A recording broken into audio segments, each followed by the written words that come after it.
Hi, this is Wayne Brown, your life architect. Welcome back to my little video series of finding your soulmate.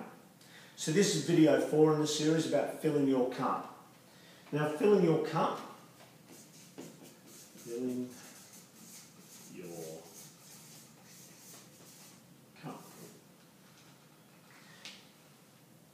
is the midpoint. The previous 2 steps were dealing with your past. This is dealing with your present, and then the final 2 steps, they deal with your future. So filling your cup is about finding out who you are at your core at this point in time, so that you can find out your self-worth, the gifts that you bring, the things that make you amazing. Now, I know for myself, this was really cool. I started to find out how I love to learn, I love to teach. I'm always curious about things, why things happen, why people do these things. That's why a lot of my study has been around how the mind works, because it fascinates me why we do certain things. So that's where I started designing the Fill Your Cup, when I realised I needed to fill my cup. Because if you can't fill your cup and you're giving love to someone, there's nothing left to replenish it. So after a time, that cup's empty. You've got no more love to give, either to yourself or someone else. But if you can make it so that cup's being filled constantly, giving love is easy. So that's where this is really important. Now, one of the first things we look at when we're filling your cup is your core values. Now, these core values don't just relate to relationships. They can relate to life, career, children, money, all sorts of things. But for this system, we're looking at relationships. But finding out your core values is interesting, because I've had many people say to me, oh, this is what I want in a relationship. I want A, I want B, I want C, I want D.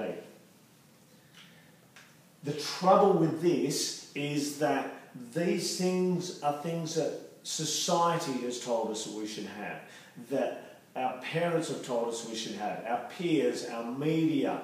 All of these different things have told us that this is what we should have in a relationship. And because we trust these sources, we take them on as a belief. So we're seeking these things. But what I've found for myself, and especially with my clients, is that we dig into it and we find out in the end what they actually want is, what have we got, V, W, X and Y.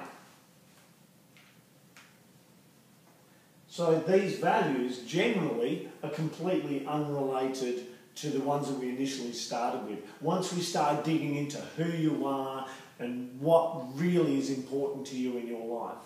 Now, most people that I've done this with, these are usually completely different. Sometimes you might have an A in there. Not very often. Usually it's completely different. So that's a process that takes a bit of time to dig into. And it's really cool, especially when you start breaking it right down, because you can start breaking these down to 1, 2 and 3, 1, 2 and 3, 1, 2 and 3. So you end up with a very specific breakdown of what's important to you in your life. The other things that we need to do as well is, there was an old saying, or there's still an old saying, that no man is an island. Now, when I was younger, I was baffled by that. I thought, how can someone be an island? An island's a hunk of ground floating up above the water. Well, not floating, but floating up above the water. And I finally got it once I was in my early 20s. What that means is you can't do it on your own. So, in our journeys, the important things are the people that love us, the ones that support us and encourage us and know who we are. And once we know who we are, we can tell them. But the important things we need to do is to let them know that we love them and that we love them in the way that they need to be loved. So it's also knowing how to find out their core values so we can love them the way they need to be loved. Because when they've got that connection to us, they support us more. So that makes it an easier journey for us, because we've then got that strong support network. The last, one of the other steps is releasing your inner lover.